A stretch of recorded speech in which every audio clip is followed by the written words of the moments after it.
कसली सेवा सुंदरी? एक सुंदर स्त्री आणखी कोणती सेवा करू शकते? रात्रभर श्रवण गौतमांसह रतिक्रीडे रममाण होते. का?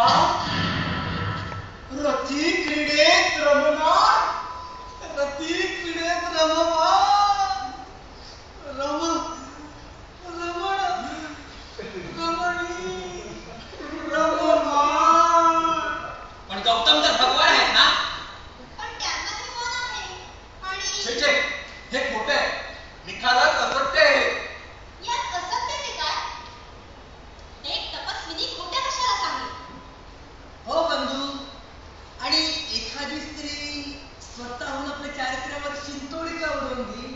परंतु भगवान गौतम बुद्धांच्या पवित्र दर्शनानंतर अशा गोष्टींवर विश्वास ठेवणं कठीण आहे. छे, शक्यच नाहीये. तुझा नसेल विश्वास तर नको ठेव. ती काय पहिलीच वेळ नाही. यापूर्वी किती साधू ऋषीमुनी आपल्या तत्वांपासून ढळले. मला तर आधीपासूनच संशय होता. नक्कीच काहीतरी. जगदम जगदम जगदम जगदम. सकाळी सकाळी कोणती चर्चा चालली बंधूनो?